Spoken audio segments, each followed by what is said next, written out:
Chers amis, bonjour et bienvenue à notre chemin de croix. Nous sommes le vendredi, il est 15 heures.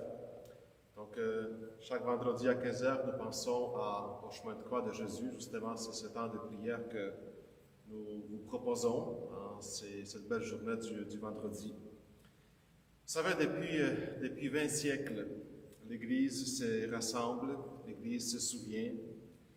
L'Église évoque les dernières heures de la vie de Jésus dans une contemplation active, une méditation qui accompagne Jésus marchant vers sa mort et qui veut aider chacun à entrer dans le mystère de l'amour de Dieu et manifester en son Fils.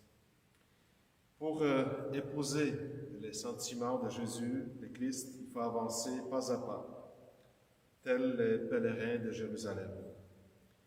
Et pour qu'un chemin se creuse de station en station, il faut entrer dans les profondeurs de l'amour de Dieu. Dans le mouvement progressif de la méditation, nous prenons dans notre mémoire et dans notre prière toutes les situations de souffrance, d'épreuve, de détresse, de mort, que le Christ, en s'offrant pour nous, offre au Père. Avançons.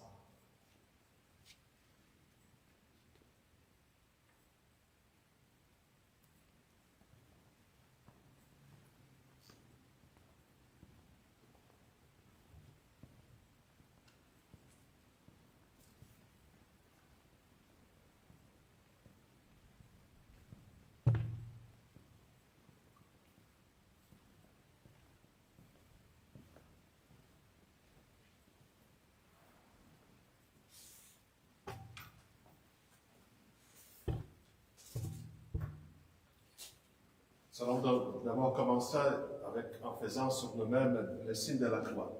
Au nom du Père, et du Fils, et du Saint-Esprit. Amen. Amen. Première station, Jésus est arrêté. Nous t'adorons au Christ et nous te bénissons.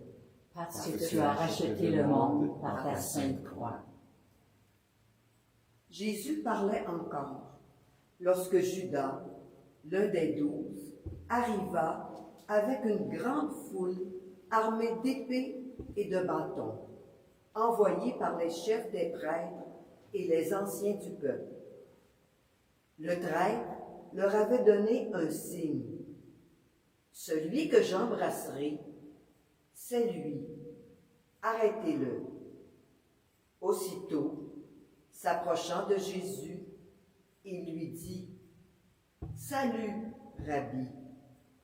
et il l'embrassa. Jésus lui dit « Mon ami, fais ta besogne. » Alors, ils s'avancèrent, mirent la main sur Jésus et l'arrêtèrent. Il fallait bien un jour qu'il soit arrêté. Il a bravé l'ordre et la loi. Marchant de bonne heure au sentier des béatitudes, il a parlé avec des mots qui dérangent et qui changent la vie. Guérisseur de tous les maux, il a touché l'intouchable, relevé le boiteux, rendu la dignité à l'humilié, ouvert les yeux de l'aveugle et redonné la parole aux muets. Des peuples se sont levés à son passage, des hommes, des femmes, des enfants, des foules entières se sont mis à le suivre. Du désert à l'autre rive, il a été suivi, précédé, attendu, écouté. Et il a parlé, trop parlé. Il a guéri, trop guéri. Il a aimé, trop aimé, surtout les pauvres, les petits et les mal-aimés. Un gêneur, voilà ce qu'il était. Malheur à vous les riches et heureux vous les pauvres. Devant tant de mots et tant d'amour, il fallait bien un jour que cela tourne mal. L'homme que la foule suivait, celui-là même qu'elle acclamait, est devenu un gêneur. Même les siens ne l'ont plus reconnu. Ils l'ont rejeté, lui qui a tant aimé, C'est un simple baiser qui le trahit et le livre à ses bourreaux.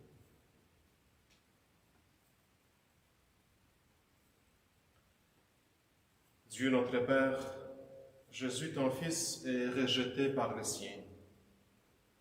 Humilié et arrêté, il va être condamné. Donne-nous de marcher avec lui sur le chemin de la passion. Qu'il soit notre avenir sur le chemin de la vie. Amen.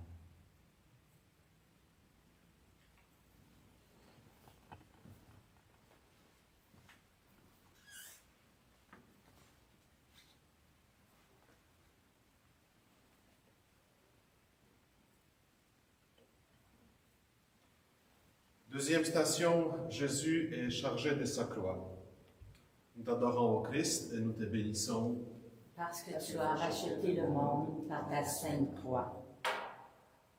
Pilate dit aux Juifs, « Voici votre roi. » Alors, ils crièrent, « À mort, à mort, crucifie-le. » Pilate leur dit, « Vais-je crucifier votre roi? » Les chefs des prêtres répondirent, « Nous n'avons pas d'autre roi que l'empereur. » Alors, il leur livra Jésus pour qu'il soit crucifié, et ils se saisirent de lui. Jésus, portant lui-même sa croix, sortit en direction du lieu dit le crâne ou calvaire, en hébreu Golgotha. Livré à ses bourreaux, après un procès trafiqué et à l'issue inévitable, le voilà chargé de sa croix. Il a bravé l'ordre et la loi, et il n'y a, pour lui, plus d'autre avenir que le chemin du Golgotha. Lente ascension et douloureuse progression. La route est longue jusqu'au sommet. La croix est lourde, trop lourde, comme toutes les croix. Jésus prend la croix, il l'accepte, il marche, lentement, pas à pas. Il prend le temps de se donner. La foule, qui hier l'acclamait comme un roi, le dévisage comme un condamné. Même ses meilleurs amis diront ne pas le connaître. Le voilà livré aux yeux des curieux et des badauds, à des yeux qui tuent et assassinent d'un simple regard ou d'un sourire discret. Sous nos regards qui ne comprennent pas encore, se poursuit l'offrande de sa vie. Portant sa croix, il se donne. Portant sa croix, ce sont toutes nos croix qu'il prend avec lui. Nos souffrances et nos douleurs, nos faux pas et notre péché, il les porte avec lui. Il nous aime, il nous aime.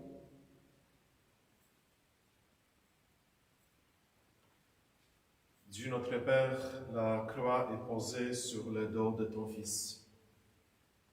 Sois proche de celles et ceux qui souffrent de l'injustice. Entends les cris des hommes et des femmes aujourd'hui et chaque jour. Amen.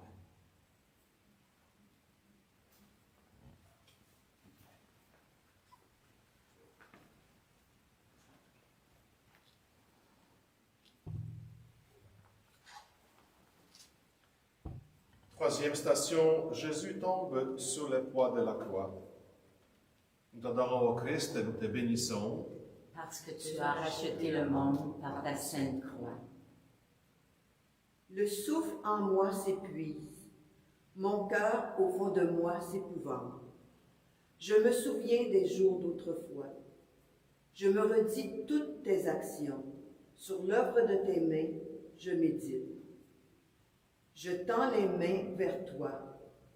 Me voici devant toi, comme une terre assoiffée. Vite, réponds-moi, Seigneur. Je suis à bout de souffle. Ne me cache pas ton visage. Je serai de ceux qui tombent dans la fosse.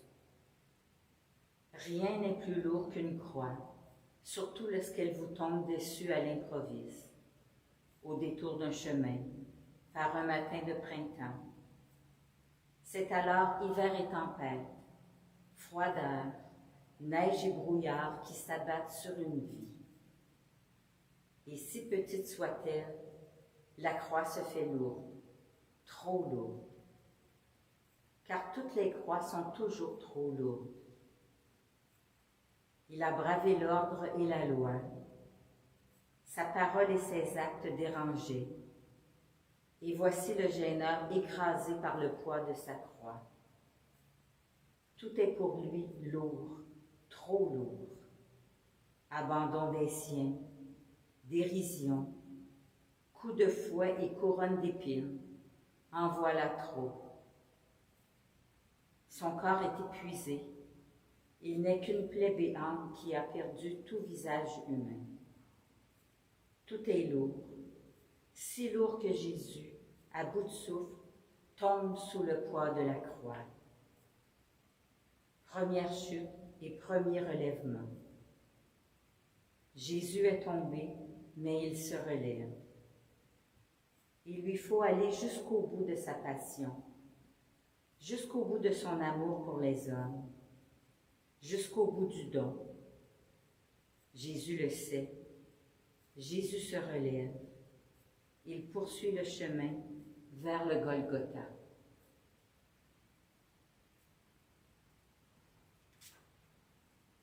Nous te prions, Seigneur, pour ceux et celles qui portent des croix trop lourdes.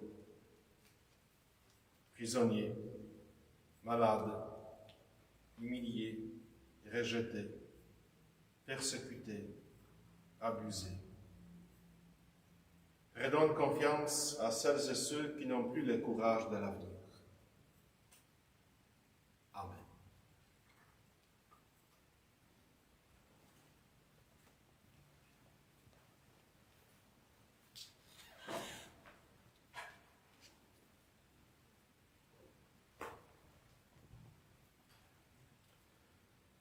Quatrième station, Jésus rencontre sa mère. Nous t'adorons au Christ et nous te bénissons. Parce que tu as racheté le monde par ta sainte croix. Marie, cependant, retenait tous ces événements et les méditait dans son cœur. La première parole de Marie dans l'Évangile est une question. Comment cela se fera-t-il? Question bien humaine, question qui ressemble étrangement à tant et tant de questions que nous nous posons. Marchant sur sa paire et dépassant les questions qui sont les siennes devant l'appel que Dieu lui fait par l'ange, Marie se rend disponible. Qu'il me soit fait selon ta parole. La jeune fille de Nazareth fait confiance à Dieu. En lui ouvrant la porte, elle porte son fils en notre monde. La mère qui depuis toujours avait suivi l'enfant de Bethléem, la mère qui à Cana avait invité à l'action et à la confiance. Cette mère-là, Marie, quand elle voit son fils sur le chemin du Golgotha, mesure sans doute toute la portée de son oui à Nazareth. La vie de Marie fut un oui de tous les instants. Fidèle, Marie est là, sur le chemin du Golgotha, près de son fils, avec son fils. Le regard se croise comme au temps d'un au revoir ou d'un adieu. Ultime instant où l'un et l'autre, dans la confiance, s'abandonnent encore et encore à la volonté du Père.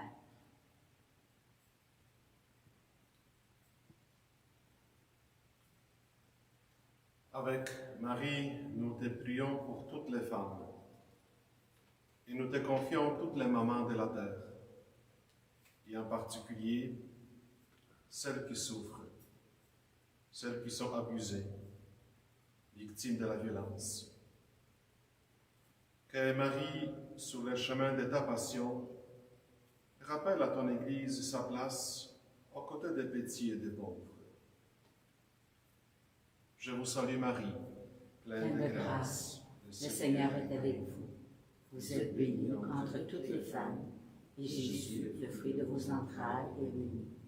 Sainte Marie, Mère de Dieu, priez pour nous pauvres pécheurs, maintenant et à l'heure de notre mort. Amen.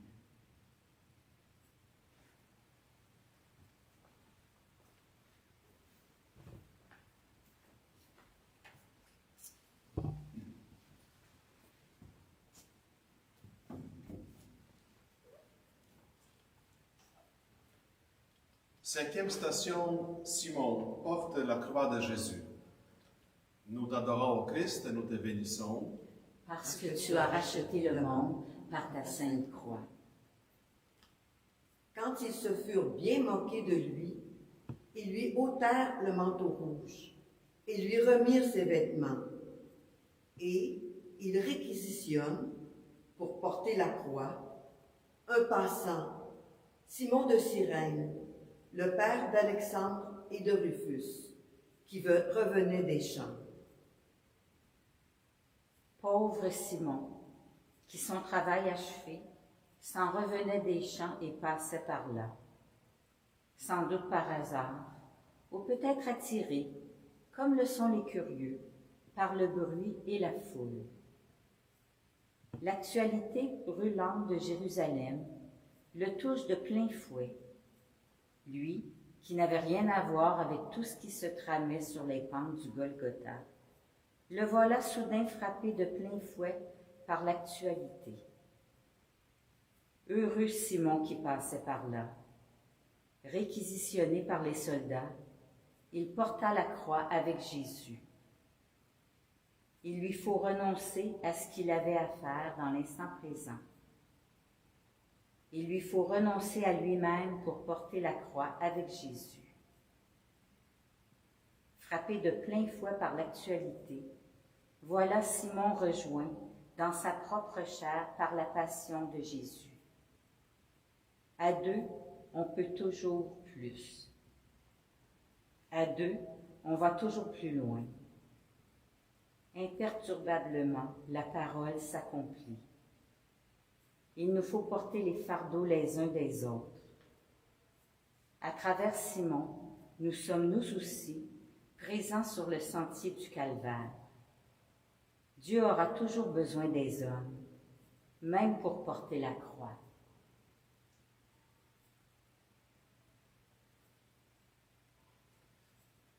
Seigneur, ouvre nos cœurs à ton appel. Fais de nous les ouvriers de ton royaume. Nous te le demandons sur le chemin de ta passion, aujourd'hui et pour les siècles des siècles. Amen.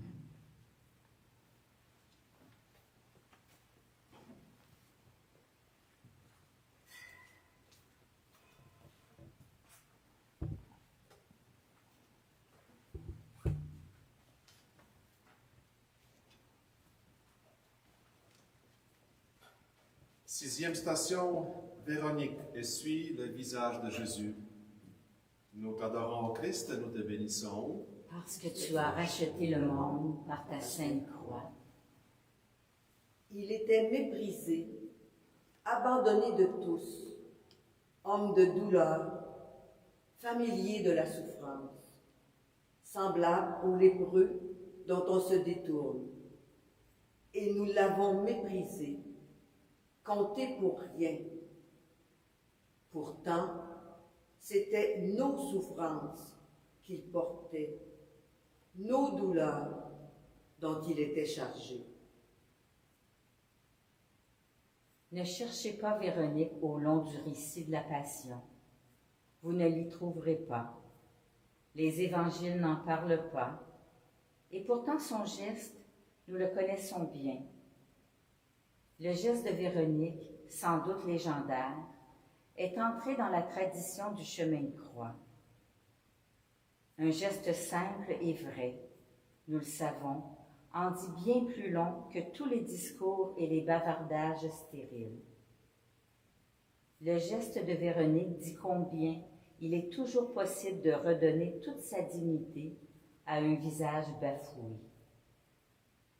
En tout lieu de notre monde, à chaque fois que le visage de Dieu est défiguré dans l'homme et le visage de l'homme défiguré comme image de Dieu, il nous faut croire que la main de l'homme et l'agir de l'homme peuvent encore quelque chose. C'est là notre espérance. Ne cherchez pas Véronique au long du récit de la Passion. Vous n'y trouverez pas. Elle vous attend ailleurs. Elle vous donne rendez-vous partout où il y a un regard à croiser, un visage à transfigurer, une main à tendre, des pleurs à partager, des larmes à essuyer, une dignité à redonner et surtout le visage de Jésus à graver au fond d'un cœur.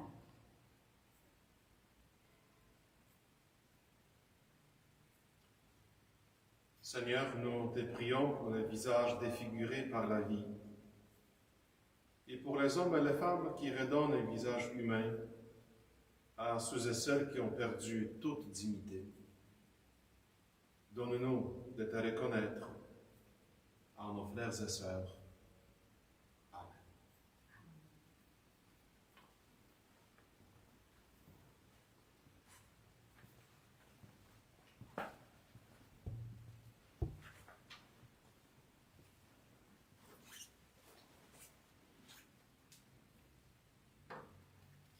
Septième station, Jésus tombe une deuxième fois.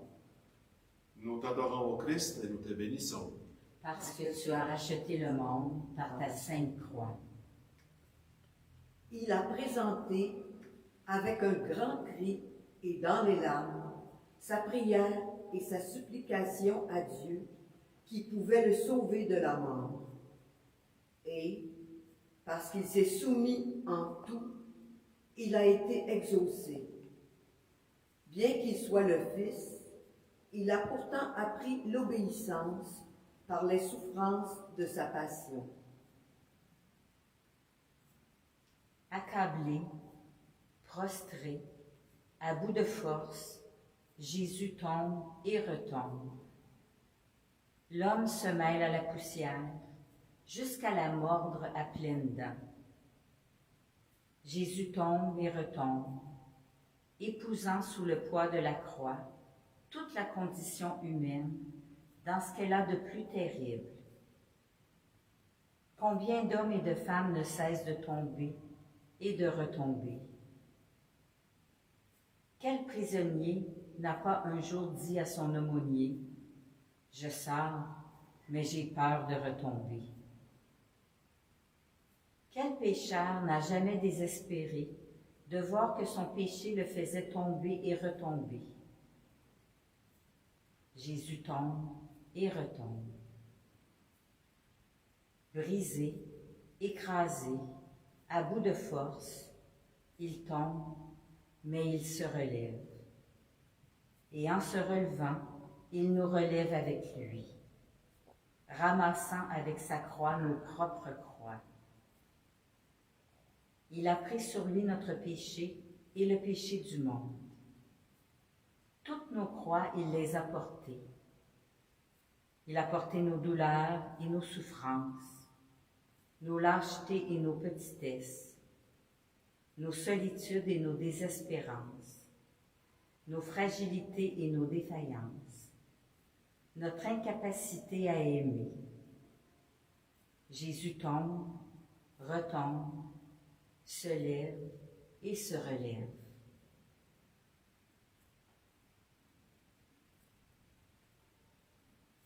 Seigneur, tu sais combien de fois il m'arrive de tomber et de retomber.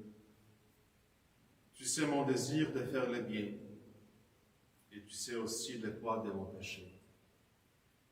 Toi qui te relèves sur le chemin de ta passion, relève-moi avec toi. Amen.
Huitième station, Jésus rencontre les femmes de Jérusalem.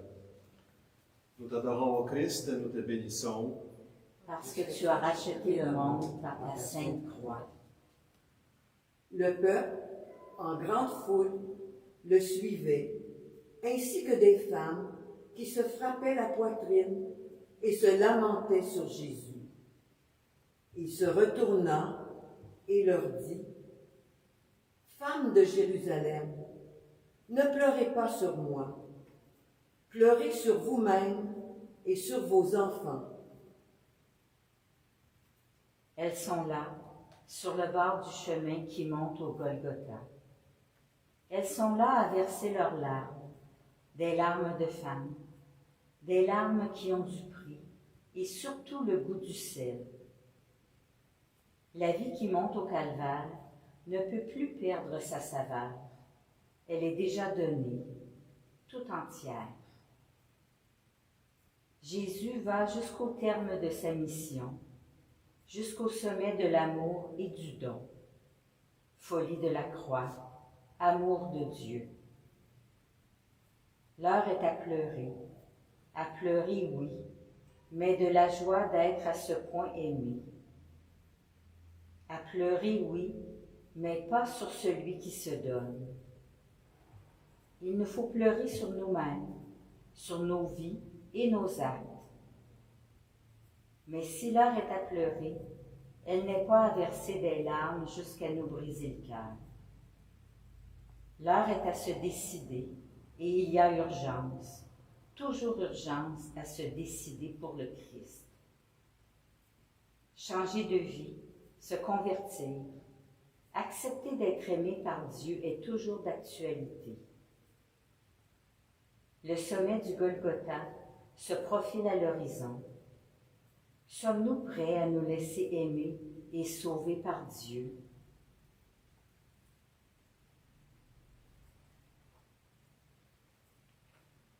Dieu notre Père, regarde les femmes de la tendresse, de la fidélité. Elles savent écouter. Elles savent dire les mots justes et poser les gestes qui rassurent. Regarde les femmes qui pleurent quand elles perdent espoir. Amen.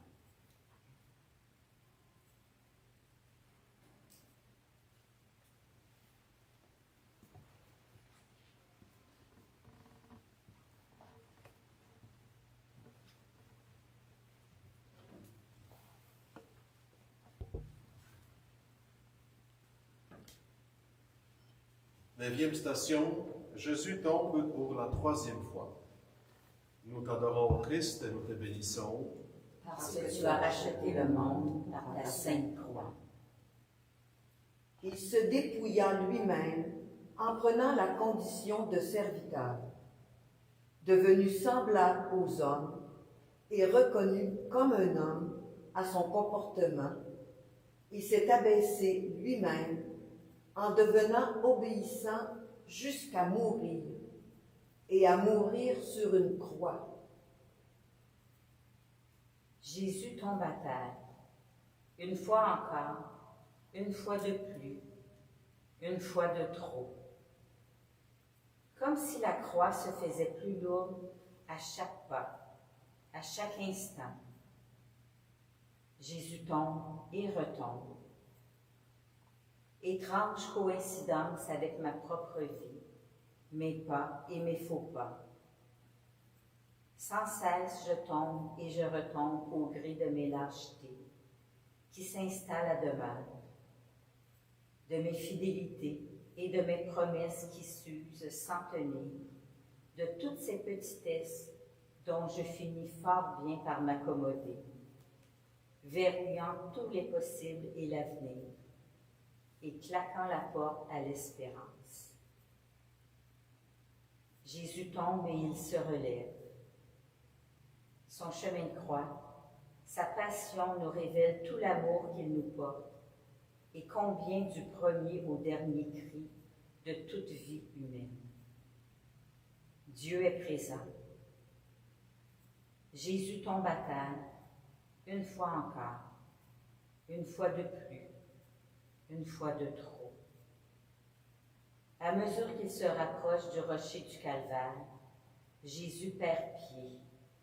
Il s'enfonce sous le poids de la croix. Jésus s'enfonce dans la mort. Il s'enfonce dans l'amour. Tout est dit, tout est donné.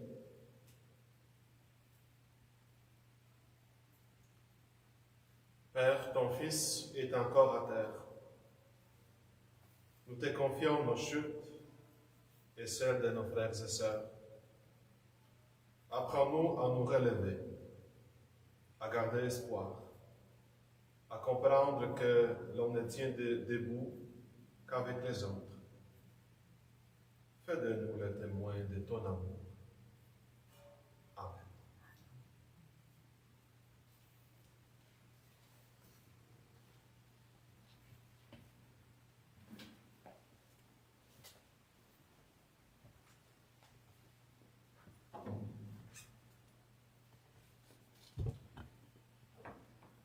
Dixième station, Jésus est dépouillé de ses vêtements. Nous t'adorons au Christ et nous te bénissons. Parce que tu as racheté le monde par ta sainte croix. Quand les soldats eurent crucifié Jésus, ils prirent ses habits. Ils en firent 4 parts, une pour chacun. Restait la tunique. C'était une tunique sans couture, tissée toute d'une pièce, de haut en bas. Alors, ils se dirent entre eux, « Ne la déchirons pas, tirons au sort celui qui l'aura. » Tout se joue et tout se gagne. À ceux qui n'ont rien, chacun sait bien que la vie et les hommes prendront encore davantage. Drôle d'égalité et drôle de justice qui consiste à écraser encore et toujours plus le petit, le pauvre, le marginal, l'étranger, le rejeté. À l'ombre du calvaire, avant même de le clouer sur la croix, avant même de l'achever et de lui arracher ce qui lui reste de vie, ce sont ses vêtements qui lui sont arrachés, peut-être déchirés, joués et partagés. Drôle d'héritage volé à la sauvette par quelques soldats abusant de leur position de force et tournant en dérision l'histoire qui s'écrit sous leurs yeux et dont ils sont acteurs à leur façon. Quand on lui arrache ses vêtements, c'est tout ce qui restait de sa dignité d'homme qui lui est définitivement enlevé. Il ne lui reste rien, plus rien à donner, si ce n'est sa vie, dont le don déjà acté se fait de plus en plus parfait et total. Il n'a plus visage d'homme.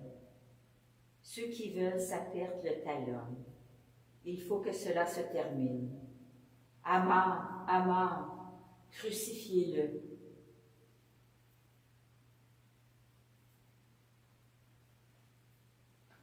Seigneur Jésus, tout ce que tu avais, ils te l'ont pris. Il ne te reste que la vie, ta vie, et tu la donnes. Nous te prions pour celles et ceux à qui la vie est volée, arrachée, et qui n'ont même plus de mots pour crier leur détresse. Amen.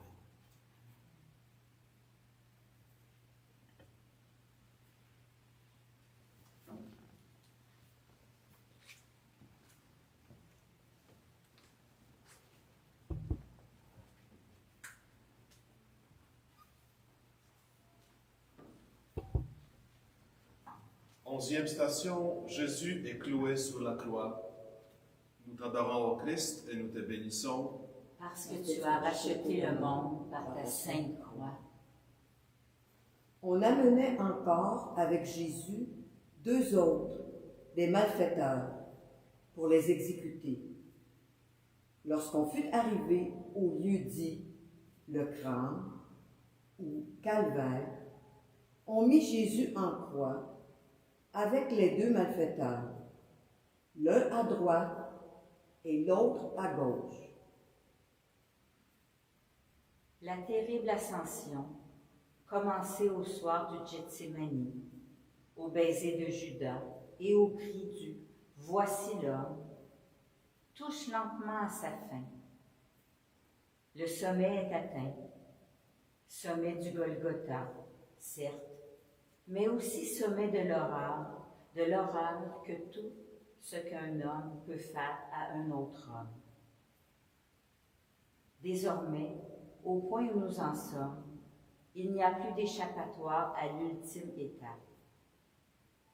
Après avoir été porté et traîné sa croix, Jésus est jeté sur la croix, comme on jette une semence dans la terre. Jésus est cloué sur la croix, comme on cloue un cercueil. Jésus va mourir, comme on tue un condamné. À cause de nos fautes, il a été transpercé et notre péché l'a broyé. Pour nous sauver, Jésus se donne entièrement. Il n'y a plus de mystère. La parole devait s'accomplir. La parole s'accomplit. Façonné de main d'homme, planté dans la terre des hommes, la croix soudain n'écrase plus Jésus de son poids.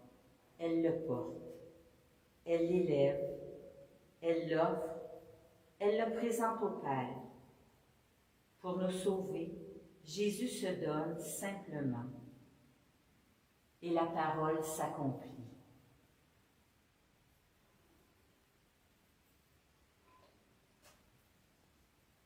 Sois la lumière de ceux qui marchent dans la nuit. Sois l'espérance de ceux qui doutent. Sois le chemin, la vérité et la vie des hommes et des femmes de ce monde. Prends pitié de nous pour les siècles des siècles. Amen.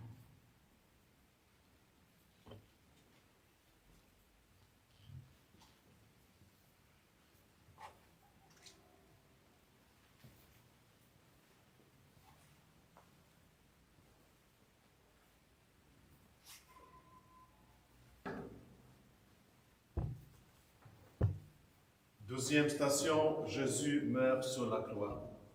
Nous t'adorons, ô Christ, et nous te bénissons. Parce que tu as racheté le monde par ta sainte croix. Près de la croix de Jésus se tenait sa mère, avec la sœur de sa mère, Marie, femme de Cléophas, et Marie-Madeleine. Jésus, voyant sa mère, et près d'elle le disciple qu'il aimait, dit à sa mère, « Femme, voici ton fils. » Puis, il dit au disciple, « Voici ta mère. » Et à partir de cette heure-là, le disciple l'a pris chez lui. Après cela, sachant que désormais toute chose était accomplie, et pour que l'Écriture s'accomplisse jusqu'au bout, Jésus dit, « J'ai soif. » Il y avait là un récipient plein d'une boisson vinaigrée. On fixa donc une éponge remplie de ce vinaigre à une branche d'hysope et on l'approcha de sa bouche. Quand il eut pris le vinaigre, Jésus dit, « Tout est accompli. » Puis, inclinant la tête, il remit le fruit.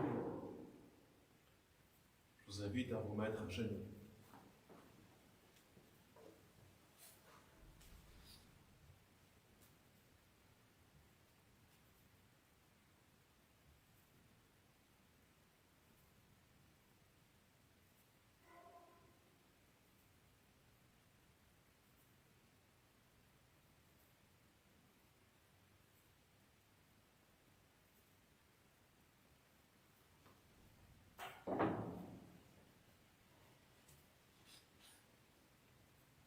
Silencieuse, discrète, fidèle, Marie est là, debout, au pied de la croix.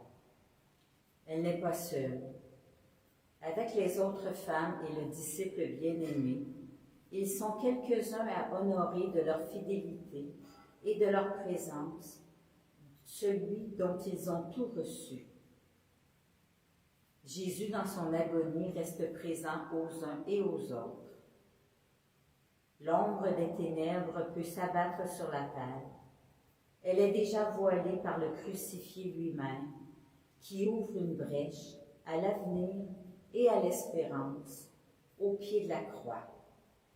Marie et Jean se voient confiés l'un à l'autre. Quand son fils meurt en croix, Marie devient mère de l'Église. Dernier regard et dernière parole. Dernière parole et dernier souffle. Tout est dit, tout est accompli.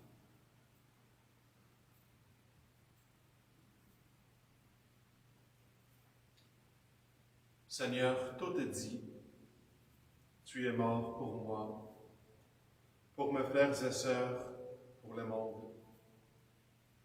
Entre tes mains, reçois ma vie. Amen.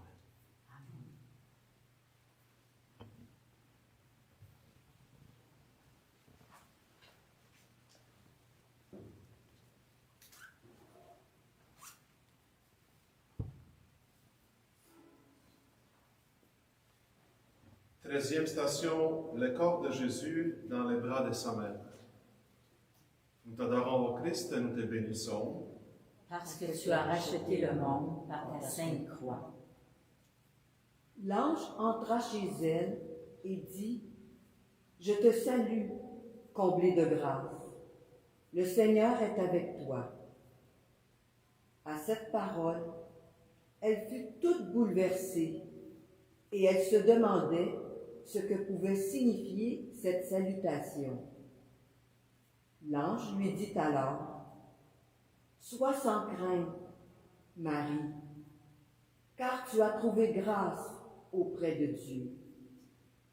Voici que tu vas concevoir et enfanter un fils. Tu lui donneras le nom de Jésus. Il sera grand. Il sera appelé Fils du Très-Haut. Le Seigneur Dieu lui donnera le trône de David, son père. Il régnera pour toujours sur la maison de Jacob, et son règne n'aura pas de fin. » De Nazareth au Golgotha, c'est le même oui qui est moteur de la vie de Marie. Regardez-la au pied de la croix. Contemplez sa fidélité indéfectible, la fidélité d'une mère qui jamais ne peut se résoudre à lâcher ou laisser perdre son enfant. Regardez le visage de Marie quand elle prend dans ses bras avec une tendresse toute maternelle le corps de son fils. Imaginez ses gestes, ses mots, sa prière. Contemplez son visage tout de larmes séchées, aux traits encore tirés, mais sur lesquels se lit déjà l'aurore d'un jour nouveau, tissé de paix, d'espérance et confiance. Mère jusqu'à la nuit du tombeau, Marie ouvre l'âge de la foi. Marie, mère de l'Église.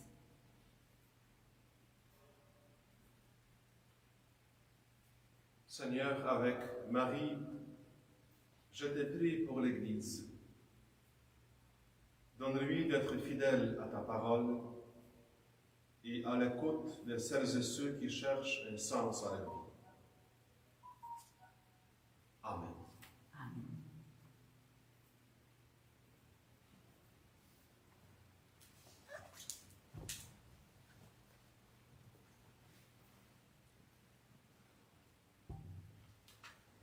Quatorzième station, Jésus est déposé au tombeau. Nous t'adorons, ô Christ, nous te bénissons. parce que tu as racheté le monde par ta sainte croix. Joseph d'Arimathie le descendit de la croix, l'enveloppa dans un linceul et le mit dans un sépulcre taillé dans le roc, où personne encore n'avait été déposé. C'était le vendredi, et déjà brillaient les lumières du sabbat. Les femmes qui accompagnaient Jésus depuis la Galilée suivirent Joseph.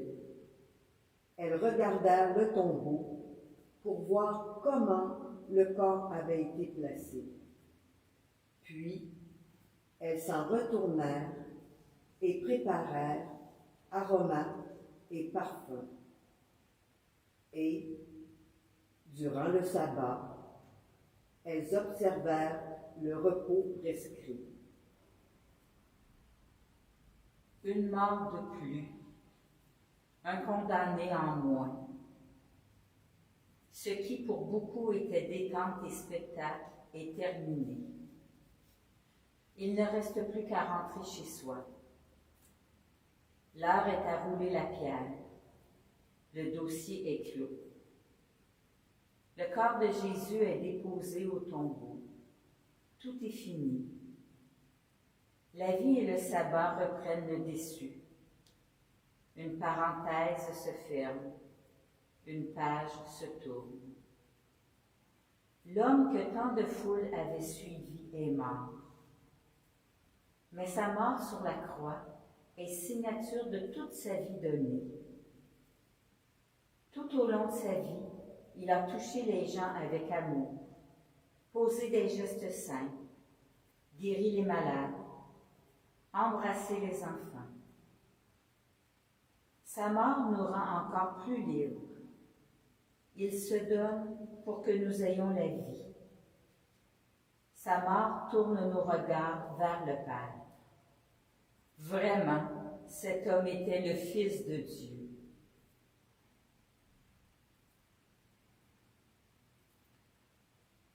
La pierre est roulée et le tombeau fermé.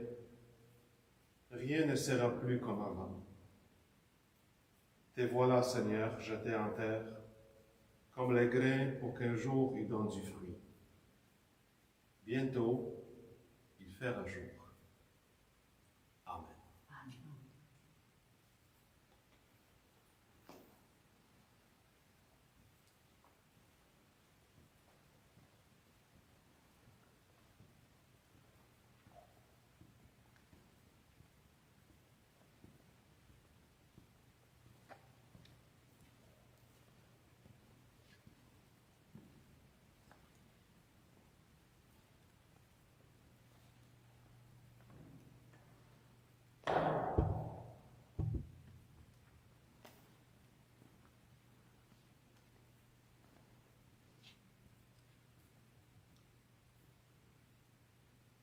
Seigneur Jésus, aujourd'hui, toujours et encore, ta mort me dérange.